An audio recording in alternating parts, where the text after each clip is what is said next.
Hello అండి అందరికీ welcome to Srilakshmi vlogs.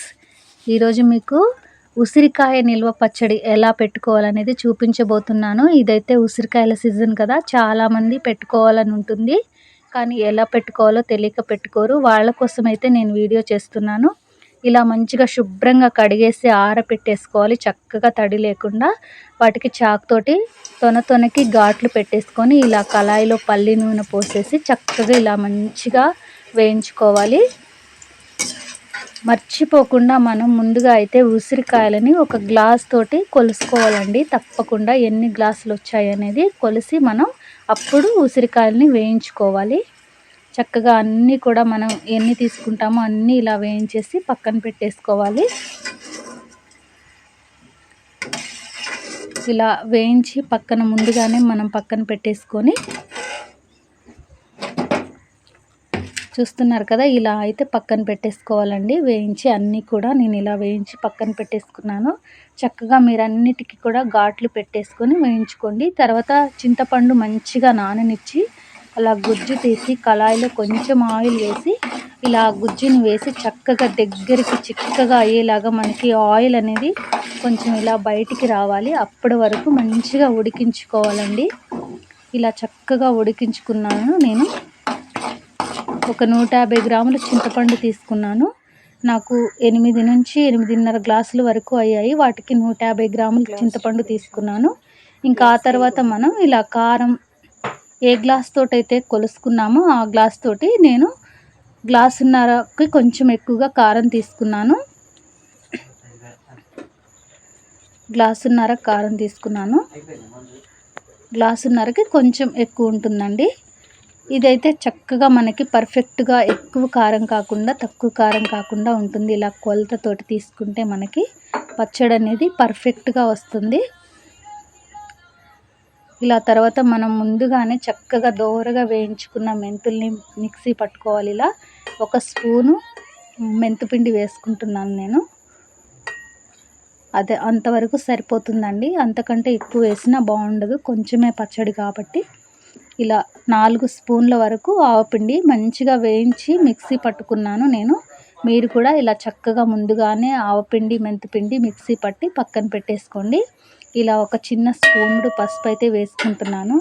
పసుపు వేసుకోవడం వల్ల పచ్చడికి మంచి టేస్ట్ అనేది వస్తుంది. ఇంకా ఆ తర్వాత చక్కగా వెల్లిపాయలు వేసుకోవాలి. ఇలా 100 గ్రాముల వరకు తీసుకున్నానండి నేను. మీకు ఇంకా కొంచెం ఎక్కువ కావాలనుకుంటే తీసుకోవచ్చు. నేనైతే 100 గ్రాములు తీసుకున్నాను. ఉప్పు గ్లాస్ తీసుకున్నానండి. ఏ గ్లాస్ తోటైతే మనం కారం కొలుచుకుంటామో ఉసిరికాయలు కొలుచుకుంటామో అదే గ్లాస్ తోటి 1 గ్లాస్ ఉప్పు తీసుకున్నాను. నేనైతే చక్కగా మిక్సీ పట్టి వేసుకుంటాను, ఎందుకంటే ఉప్పు చక్కగా పడుతుందండి ముక్కకి. మనం రేపు తిన్నా సరే చక్కగా ఉప్పు అనేది కరిగిపోయి మంచిగా ఉంటుంది. ఇలా మంచిగా కలుపుకోవాలండి. చక్కగా మొత్తం మిక్స్ అయ్యేటట్లుగా కలుపుకోవాలి. కలుపుకున్న తర్వాత మనం ముందుగా వేయించుకున్న ఉసిరికాయలు ఉన్నాయి కదా, వాటిని వేసేసుకొని ఇంకా తర్వాత చక్కగా ఉడికించి మనం పూర్తిగా చల్లార పెట్టుకున్న చింతపండు ఉంటుంది కదా, దాన్ని కూడా వేసేసుకోవాలండి. ఇది మాత్రం మిస్ అవ్వకండి, వేడిది అస్సలు వేయకండి. చింతపండు చక్కగా చల్లారనివ్వాలి. వేడిది వేస్తే మళ్ళీ పచ్చడి అంతా ఖరాబ్ అయిపోతుందండి.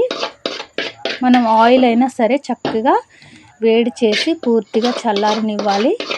అలా చల్లారితేనే పచ్చడి ఖరాబ్ కాకుండా మంచిగా ఉంటుందండి, ఫ్రెష్గా చక్కగా. ఇలా చింతపండు మొత్తం వేసేసుకున్న తర్వాత కలుపుకోవాలండి చక్కగా. మనం మొత్తం కూడా ఎక్కడ కూడా తడి పొడి లేకుండా చక్కగా కలుపుకోవాలండి. స్టార్ట్ చేయనా? ఇలా కలిపేసుకున్న తర్వాత మనం ఆయిల్ ఈ ఉసిరికాయలు వేయించుకున్నాక మనకు కొంచెం ఆయిల్ మిగులుతుంది కదా, దాంట్లోనే కొంచెం నూనె పోసేసుకొని చక్కగా వేడి చేసుకోవాలండి. నూనె వేడి చేసుకుంటేనే పచ్చడి మంచి టేస్ట్ ఉంటుంది. చక్కగా వేడి చేసుకొని అది పూర్తిగా చల్లారనివ్వాలి. వేడి నూనె కానీ వేడి చింతపండు కానీ అస్సలు వేయకండి. ఇది మాత్రం అస్సలు మిస్ అవ్వకండి. ఇలా మంచిగా మనం చింతపండు అంతా ఈ కారం మంచిగా మనకి ఉసిరికాయలకు పట్టేలాగా కలిపేసుకున్న తర్వాత మనం ఆయిల్ పోసుకోవాలండి.